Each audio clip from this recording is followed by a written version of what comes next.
I promised you guys I would always be honest with you, and in doing so, there's a conversation we gotta have. A conversation regarding the new Furiosa trailer. A conversation we've already had before in regards to Starfield and One Piece, but it seems like the anti-woke side of YouTube just needs to be reminded. So welcome back to Words of Paradise. I'm your host, Leon Idle, and yes, this is gonna be one of those controversial Leon videos, but don't unsubscribe just because we probably disagree, just because I'm going against what the more mainstream anti-woke nerd culture says. I want y'all to remember that what makes us different from the woke is that we listen to other points of view, other points of opinion, and then we have calm, rational discussions about that so we can come to common ground or show that at least our side is the ones willing to have a debate. And in doing so, I would like to go ahead and posit to you, there is absolutely nothing wrong with the Furiosa trailer in terms of woke identity politics. There is plenty wrong in terms of that god-awful, atrocious CGI, and we will absolutely get into that. However, when I see X flooded with comments about how this is gonna fail, about how it's a gender-swapped Mad Max,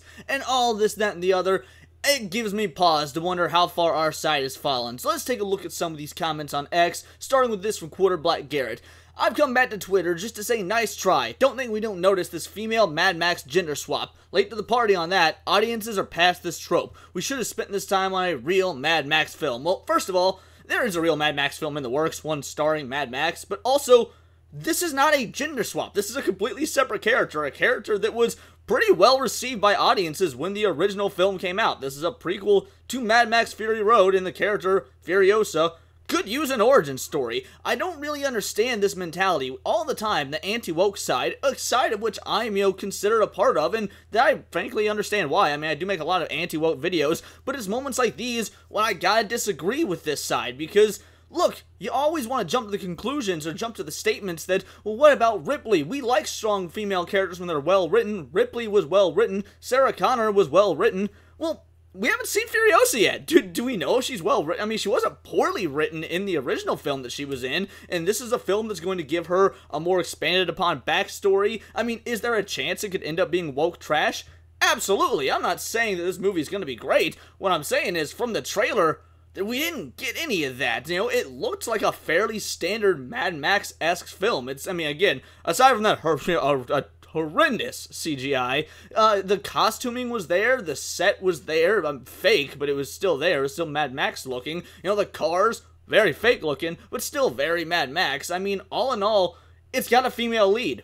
So what? I don't think that having a female lead is enough to justify something being woke. In fact, it's a female lead that was kidnapped and sold into slavery, effectively, and now she's fighting for her freedom and to find her family that she was ripped away from. So it doesn't sound like she's gonna be a girl boss character who can just do anything and everything and will survive and get the better of everyone out the gate with no struggle. I'd be willing to bet there's gonna be a lot of struggle in this, at least if it's done well, and I also don't see any overly woke writers or anything attached to it. George Miller is the individual who did both Mad Max 2 and Mad Max 4, coming back for this as both the writer and director. So once again, it seems like you're getting just about everything you want, and yet you're throwing a fit because stars a woman. That doesn't make sense to me. If you want to claim that you love strong female characters that are well written, like Ripley, like Sarah Connor, then why are you jumping to the conclusions on this film? Why are you not giving this film a chance when we don't actually know anything about it yet, other than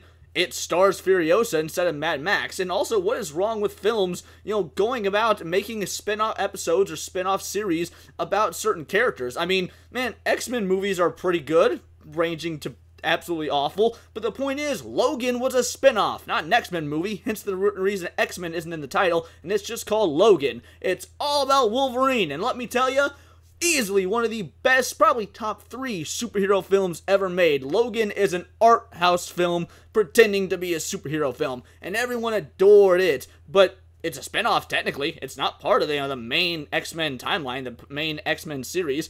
So it's the fact that it's a spinoff can't be the reason people are throwing a fit. He says they should have made a real Mad Max film. There's a real Mad Max film in the works. You can have one and the other. They're not mutually exclusive. So comments like these from Black Garrett, who again, somebody that I do respect, somebody that I do think oftentimes has a lot of good to say and makes a lot of good points. I think he's jumping at woke shadows because this culture war has made people crazy on both sides, and there's also a financial incentive to do so. But it's not just Black Garrett. Let's take a look at Az, Heels vs. Babyface. Yes, the one famous for the Starfield rant rant, which, while I disagree with the way he went about it, completely understand with what he was saying, at the end of the day, I gotta disagree with him here as well. Sorry, I'd like to apologize. He's being very sarcastic, by the way. I sadly neglected all the outpouring from people over the last 8 years begging for a Furiosa origin story. That much beloved character that people are dying to see again. It has, after all, dominated all spaces and conventions for years now. My cynical reaction to a green screen utopia was rat, and we get where he's going. You know, he's being incredibly cynical, he's being incredibly sarcastic. But here's the dealio. There's a lot of films come out that people weren't necessarily asking for. People weren't asking for the Super Mario Bros. In fact, how many people were adamantly against the Super Mario Bros? Then what happened? It came out and made $1.56 billion, crushed it in the year 2023 at the box office, changed everyone's tune on Chris Pratt's Mario, and frankly helped change everyone's tune on video game films as an art form and not always being awful. But no one was actually asking for it. In fact, people were asking for the opposite. So what's your mentality that, oh, people have to be asking for something for it to be a worthwhile endeavor? No one was asking for a lot of films. We weren't asking for a reboot series of The Planet of the Apes, but we recently got one that's about to get a new film, and the Planet of the Apes remakes, reboot films, they've been pretty solid so far, some better than others, but as a whole, it's worked pretty well. No one was asking for the Sonic the Hedgehog films. Once again, we ended up getting great products, or at least very fortunate considering what could have been. And I can guarantee you, no one was asking for Oppenheimer. There weren't people chilling about on the internet or at your average comic book convention saying someone needs to make a movie about the guy that invented the atom bomb. No one was doing that. Where were all the people asking for that? They weren't, but Oppenheimer was one of the greatest films of the year, and frankly, probably one of the greatest films of the last 10 years. Just because people aren't asking for something doesn't mean it's inherently going to be a bad product or that it's going to lose money or anything to that effect. It's mentalities like these that I completely understand why the woke side of things think that we're a bunch of crybaby reactionaries, because when you see heel versus babyface so sarcastically, when you see Az so sarcastically make a statement like this, that's very poorly thought out and can be debunked on the spot by another anti-woker like your boy here. Yeah, these are the prominent voices that, again, I like Az, I respect Az, I ain't got nothing against the dude. However, this is a boneheaded take, and when you got him, Quarterback Garrett, and others doing the same thing, no wonder our side's looking like trash. The woke shadows aren't gonna get you. They're not everywhere. Oh no, it's a Mad Max movie starring a woman. It's not the end of the damn world. Now, Nerdrotic, he kept it pretty simple. He said, wow, this looks terrible. Probably should have released this in 2018. Now, to be fair, I actually do think this film probably would have performed better in 2018. As it stands right now, I don't know how it's gonna fare. It's going up against Garfield and the new Planet of the Apes movies on the same day. Like, they're all being released at the same time. So there's actually, believe it or not, some decently stiff competition for Furiosa, a Mad Max saga. That being said, look, it only visually looks terrible. There's a chance this is a bad trailer. A lot of the CGI can be fixed. I mean, again, I'm not denying it. The CGI is bad, guys. This is some of the worst CGI I've seen in a modern film, and I don't know how long. I'm not exaggerating when I say it makes Disney's The Little Mermaid remake look like good CGI. But the scenes where it's just letting itself breathe, like what we're seeing right now with real costumes, do genuinely look very Mad Max, and I actually appreciate that. However, when he says this looks terrible, is he talking about the visuals like I'm talking about, or is he talking about the fact that, oh, it looks like woke garbage? I'm genuinely curious, because he didn't say, and I think it was smart of him to play it safe, because maybe it's not woke. I don't think this is going to be woke, or at least so far there's no indication that it is. Look, if you look for woke in everything, you're gonna find it in everything. People looked for woke in Dungeons & Dragons, and while there was a little bit, for the most part, it wasn't there. It still wasn't a very good movie, if I'm being 100% honest, but it was a relatively fair movie in terms of its political agendas and whatnot. People called the Mario Bros. Woke because, oh no, Peach had agency, when, if you know anything about Mario video games, well, Peach has had agency for about 30 years, give or take. The point is, you're jumping at woke shadows, you're looking for woke in everything, because stoking this culture war division is financially incentive to you. There's really no reason to end the culture war, because, well, then you wouldn't have content for your videos, again, unless you're someone like Nerdrotic. Nerdrotic makes a positive video about One Piece, for example, and it still blows up. So he's sort of exempt from this. Once you get so large, people are gonna watch you whether you're being positive or negative. But for your average small-time anti-woke YouTuber, your boy included, it's that negativity that stokes things, that really gets the fires going, that gets those views raking up. And I'm gonna be real, I still like putting out, positive videos, even when they don't do as well. That being said, my Godzilla review is doing pretty well, and that's overwhelmingly positive. So thank you guys for that. I'm glad to see individuals showing up to support positive videos instead of just stoking the negativity of the culture war. However, nerdrotic's ambiguity here, that's one thing. Dajing Ninja, though, modern entertainment has become a parody of itself. The fact they made a Mad Max film without Mad Max is hilarious. That being said, I don't mind this trailer, and I'm open to anything George Miller can give us from this universe at this point. Now, I don't know what his point is here, because, I agree with that latter half. I also don't mind this trailer, at least not in concept. I don't mind the story of Furiosa. I don't mind making Furiosa the main character, because we should want better characters in general. Something tells me that Furiosa very well could be the next Ripley or the next Sarah Connor. It's entirely possible that if done well, if she is a well-written, strong female character, we could be looking at someone that the anti-woke crowd can lift up and say, see, this is a shining example of what we want for our female heroes. Are we going to get that? I don't know, but when Dajing Ninja says, modern entertainment has become a parody of itself, the fact they made a Mad Max film without Mad Max is hilarious. It's not a Mad Max film. It's a movie that takes place in the same universe. I don't understand how people are missing this. Again, we've seen this multiple times. Films have spin-offs. They have films that take place in the same continuity that aren't direct sequels. Yeah, calling it Mad Max or a Mad Max saga, well, it's for the branding, and it makes sense. So I wouldn't call that a parody, and I wouldn't call this a Mad Max film without Mad Max. It's a Furiosa film taking place in the Mad Max universe. It's just not a difficult concept. And then we have The Comedian. If I have to watch another strong, independent woman who needs no man and is the key to everything again, I'm going to lose my mind.